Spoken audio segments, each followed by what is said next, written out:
जब राम, लक्ष्मण और सीता 14 वर्ष का वनवास काट रहे थे, तभी इन्हें पता चला कि उनके पिता यानी दशरथ की मृत्यु हो गई है। पिंडदान हेतु ये तीनों बिहार स्थित गया आ गए। पिंडदान के बाद कुछ ऐसी घटनाएं घटित हुई जिसके कारण माता सीता ने क्रोध में आकर लोगों को श्राप दे दिया, जिसका परिणाम ये आज भी भुगत रहे हैं। हिंदू धर्म में श्राद्ध का कितना महत्व है, इस बात का अंदाजा आप ऐसे लगा सकते हैं कि साल के 15 दिन पूर्वजों की आत्मा की शांति के लिए लोग श्राद्ध कर्म करते हैं। इस श्राद्ध से जुड़ी एक पौराणिक कथा का वर्णन रामायण में किया गया है, यानी श्राद्ध की ये परंपरा उससे भी पहले से चली आ रही है। हालांकि रामायण में वर्णन किए गए इस कहानी के बारे में जानकर आप हैरान रह जाएंगे, क्योंकि उस समय माता सीता ने क्रोध में आकर कुछ चीजों को ऐसा श्राप दिया कि ये आज भी उस श्राप को भुगत रहे हैं। जी हाँ, ये बिल्कुल सत्य है, क्योंकि इसके सबूत आज भी देखे जा सकते हैं। त्रेता युग में भगवान विष्णु और माता लक्ष्मी के अवतार राम और सीता राजा दशरथ द्वारा दिए गए आज्ञा को मानकर 14 वर्ष के लिए वनवास चले गए थे,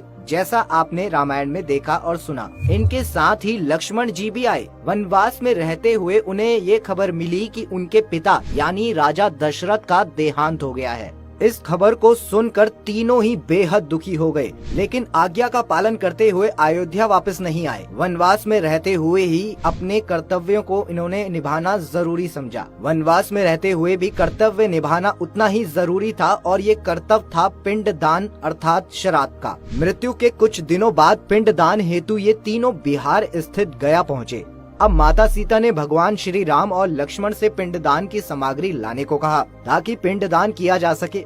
ये दोनों भाई पिंडदान की सामग्री लाने चल दिए, लेकिन दोनों भाइयों के आने में विलम्ब होने लगा और इधर पिंडदान का समय निकला जा रहा था। समय निकलता देख माता सीता की बेचैनी बढ़ती जा रही थी। तभी अचानक राजा दशरथ स्वयं प्रकट हुए और उन्होंने माता सीता से पिंडदान करने को बोला।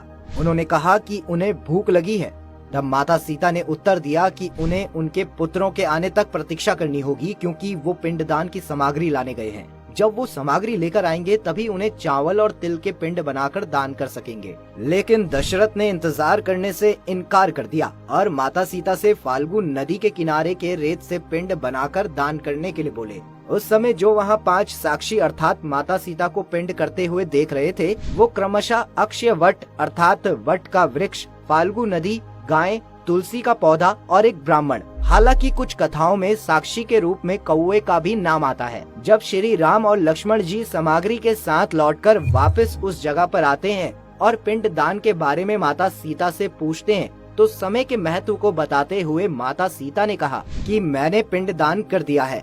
इतना सुनने के बाद भगवान श्री राम क्रोधित हो गए। तब अपनी बात को सही साबित करने के लिए माता सीता ने वहां मौजूद उन सभी से भगवान श्री राम को सत्य बताने के लिए कहा, लेकिन वट वृक्ष के अतिरिक्त किसी में सत्य बोलने की हिम्मत नहीं हुई। फल्गु नदी, गाय, तुलसी का पौधा, कौआ और ब्राह्मण, इन सभी ने कहा कि माता सीता ने पिंडदान नहीं किया है। लेकिन अक्षय वट अर्थात वट ने माता सीता की सही बात कही, लेकिन भगवान श्री राम ने इसे मानने से इनकार कर दिया। तब स्वयं राजा दशरथ की आत्मा ने भगवान राम और लक्ष्मण के सामने ये स्वीकार किया कि सीता ने विधि विधान के साथ उन्हें पिंडदान किया है और ये सभी झूठ बोल रहे हैं। वहीं सीता जी को उन सभी पर काफी गुस्सा आ गया था और उन्होंने उन सभी को श्राप दे दिया, जिसकी सजा ये आज भी भुगत रहे हैं। लेकिन यही वो चीज है जो रामायण के होने का भी प्रमाण देते हैं। फल्गु नदी को श्राप दिया गया कि गया में नदी पूरे साल केवल पृथ्वी के नीचे ही बहेगी और ऊपर से सदैव सूखी रहेगी। गाय को श्राप मिला कि गाय की हर घर में पूजा तो होगी,